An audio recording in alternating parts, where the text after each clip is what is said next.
não faço pergunta sobre o Botafogo. Algumas coisinhas eu falo, e aí, não sei das contas, do Alan, que o Alan, na realidade, eu dei a informação do Alan, porque eu conheço o Alan, pessoas muito próximas ao Alan também. O Alan deve ir pro Vasco no que vem. O Alan deve ir pro Vasco no que vem. Show de informação aqui hoje, hein, Bocão? Alan é bem provável que vá pro Vasco. Ele vai querer ele. Ele não tá tendo chance no Botafogo. Não sei. Cara, o jogador, quando fica chateado e é grupo, é porque ele não sabe que não tá rendendo. O Grego engoliu, o Marlon Freitas engoliu. Acabou, pô. Então não tem chance. Ele hoje não tem chance. Se ele vai vir pro Carioca, para você. Assim, o jogador da idade do Alan, com tudo que ele já conquistou para ele lá, jogou no Napoli, ele quer jogar, cara. Ele perdeu 6 meses agora do Botafogo, praticamente. 6 meses sem jogar. Alan jogou 3, 4 jogos. Então, cara, o cara quer jogar. E eu acho que ele é um ótimo reforço pro Vasco. Vai ter condições ali. Ele tem uma identidade com o Vasco, mesmo sendo botafoguense, ele sempre foi Botafogo desde pequenininho. Mas o Alan tem uma identidade com o Vasco também, cara. Assim como o Felipe Coutinho, que sozinho não ia conseguir muita coisa, cara. Tava muito claro isso, cara. É aquilo que a gente falou agora. Talvez o Almada sozinho não conseguiria hoje fazer alguma coisa se não fosse o Savarino. Se não fosse o Savarino. Como é que faz?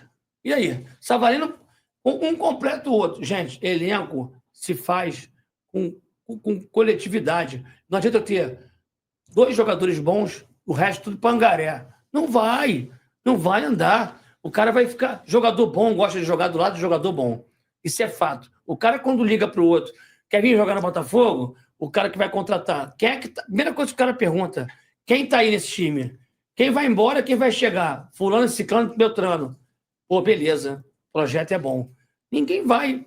Ah, ó, Messi, tá vindo aqui por Volta Redonda para Rolari. Não vai, filho. Quem é que tá aí? Zé, o Catinha?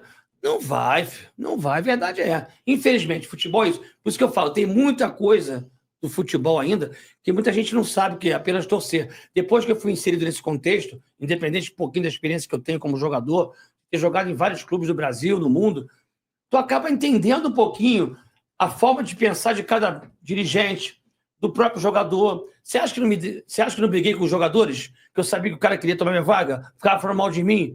Só que só tinha um jeito de eu mostrar pro cara jogando bola. Não tinha o cara que ficar quietinho. Ah, eu jogo mais que ele, tô jogando mais do que ele. Aí, cara, existe meritocracia hoje no futebol. Então as pessoas falam assim: por que o Romero não tá jogando no Botafogo? Por que o Alan tá jogando no Botafogo? Pô, meritocracia, cara. Para de falar sobre Evangelos Marinakis, Edu Gaspar e Vasco da Gama, assuntos que estão absolutamente entrelaçados, desde que eu contei para vocês que o magnata grego de muito dinheiro decidiu comprar um clube no Brasil e colocou o Edu Gaspar como responsável por essa busca. Pois bem, o Edu ainda não foi anunciado como CEO dos clubes do Marinakis, e há uma explicação e é sobre isso que eu quero tratar. O Edu pediu demissão do Arsenal, onde era o diretor esportivo. E ele está cumprindo o aviso prévio, sim, por lá as coisas são bem sérias. E até por isso ele não pode falar em nome do Evangelos Marinakis, não pode aparecer em qualquer negociação, embora a gente saiba que ele já esteja tocando uma série de pequenos projetos para o magnata grego, que é dono do Nottingham Forest, do Olympiacos e do Rio Ave. O principal projeto nas mãos do Edu Gaspar é encontrar um clube de futebol no Brasil, a negociação com 2 equipes da Série A, o Vasco e uma outra que eu ainda não consegui descobrir. A tendência é que esse aviso prévio seja encerrado nos próximos dias. A partir daí, o Edu Gaspar vai ter a oportunidade de ser apresentado e anunciado como novo CEO dos clubes do Marinakis e vai estar livre para, por exemplo, ser visto em reuniões com dirigentes de futebol no Brasil. Já havia dito para vocês que o engajamento do torcedor vascaíno em cima do Evangelos Marinakis e do seu filho impressionaram o grego, que até por isso tem feito esforços, tem enfatizado essa negociação com o Cruz Maltino, embora exista um outro clube na parada, talvez até em condições mais avançadas. Sente pronto e já é um cara testado e aprovado como atleta. Tu tem esse desejo de retornar ao Vasco? É algo que você trata como projeto de carreira? Não sei se agora, porque tem a questão de que você está num clube com 2 anos de contrato, teu passe não é barato, então talvez financeiramente inviabilize, mas assim, em algum momento é um objetivo de carreira seu voltar ao Vasco? Cara, como eu disse, o Vasco é um clube que eu vou sempre guardar no coração e ter um carinho muito grande, porque eu não passei pouco tempo lá, foram 11 anos, né? E como eu disse, da maneira que eu saí de lá, não foi uma maneira como eu sonhava em ter saído, sabe? Queria ter saído jogando bem, ter sido campeão com o time, apesar de ter sido campeão carioca, mas campeão de algo grande, sabe? Não desmerecendo carioca, mas, sabe, ter alguma expressão maior no Vasco, ter marcado meu nome de alguma forma melhor na carreira do Vasco. Acho que aconteceu o que tinha que acontecer, sabe? Como eu disse, tem a minha parcela de culpa também, em relação à coisa da foto e às vezes que eu não pude render o que esperavam de mim por render, e eu sou bastante autocrítico, né? Então, eu quero estar sempre bem. Hoje não é uma situação tão fácil assim, como você mesmo falou, o clube lá pede um valor muito alto. A minha intenção é, sim, tá num lugar onde eu possa ser visto, tá num lugar onde eu possa performar, tá num lugar onde eu possa mostrar meu futebol de fato. Graças ao Vasco eu joguei na seleção brasileira de base, fui campeão com a seleção brasileira de base, então tenho esse sonho guardado ainda dentro de mim de poder chegar à seleção brasileira profissional, aproveitar o momento que a seleção ainda está passando processo de reformulação. Então eu vou sempre ter um carinho enorme pelo Vasco.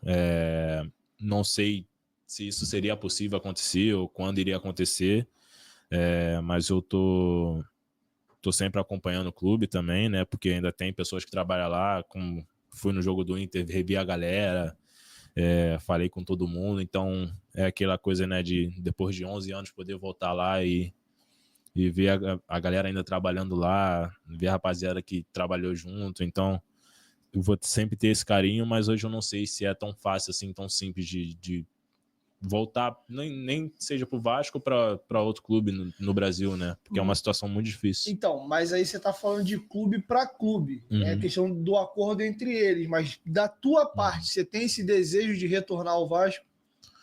Acho que eu teria sim. Não sei quando, né? Mas eu queria sim poder, talvez, fazer uma diferente do que foi feito antes. Acho que da maneira que eu saí e da maneira que vira um Evander no profissional, já não é o mesmo Evander hoje, não é o mesmo atleta. Então acho que eles não viram a melhor versão do Evander, né, no profissional, mas acho que sim. Não sei quando isso seria possível, se seria possível, mas talvez, se eu pudesse, sim. Agora rolou um papo aí de que o Felipe Maestro trocou uma ideia contigo no jogo com o Inter lá. Foi quinta-feira, né? Foi na quinta-feira o jogo. Ele não trocou a ideia comigo lá, né? Ele tinha, um pouco antes do jogo do Inter, e só tinha perguntado diretamente ao meu pai qual era a minha situação, né? Porque então houve consulta ali por parte do Felipe com teu pai. Sim, foi apenas qual era a minha situação, porque até pelo que eu falei publicamente também, do que aconteceu lá em Portland, e era mais por isso mesmo. Então tem um interesse ali, a questão é saber se... Isso, o interesse eu não sei. É igual a questão do tipo, pô, tem vontade de comprar uma AP aqui na Barra? Pô, tem. Se eu tenho dinheiro para comprar, são outros 500, né? Mas rolou então essa sondagem para pelo menos tentar entender qual era a situação ali. Porque eu deixei aberto, né, que eu queria voltar, seja o Brasil ou Europa, enfim, para um lugar onde eu possa ser visto de tal maneira para que eu pudesse alcançar meu sonho, que é chegar à seleção brasileira. E foi isso. Acho que por isso que minha situação no Portland é muito difícil também, da maneira que terminou lá. Mas eu não sei o que pode acontecer. Agora eu vou... Então, portanto, galera, você conseguiu acompanhar nesse momento as palavras do Evander e também toda a atualização envolvendo o noticiário do Vasco da Gama. A possibilidade, inclusive, do volante Alan, aquele mesmo que passou pelo Vasco, que passou pelo Napoli, pelo Emirados Árabes e hoje está no Botafogo, tem a possibilidade real de ser o novo reforço do Vasco da Gama para a temporada de 2025. Ainda tem a indefinição em relação ao técnico, tem expectativa para, quem sabe, o Luiz Castro não fechar com a equipe do Santos, e aí a equipe que mais aparece no páreo é o Vasco da Gama, e quem sabe Luiz Castro pode dizer sim para o presidente do Vasco e fechar essa negociação e iniciar o projeto para a próxima temporada. Você gostaria de Alan no Vasco? Você gostaria de Luiz Castro também no Vasco da Gama? Você ouviu também o Evander falando ali ao Dieguinho, meu parceiro Dieguinho do Futebolaço, e ele falou sobre a situação envolvendo a possibilidade dele fechar com a equipe do Vasco, do Flamengo, deixou em aberto aí várias possibilidades o meio de campo Evander. Deixa o like, é muito importante para o nosso canal. Acione o sininho de notificação para não perder nenhum conteúdo. Nossa meta é alcançar 50 mil, conto muito com a sua ajuda e também com a sua moral. Vou ficando por aqui, valeu, tamo junto. E é nóis! Fui!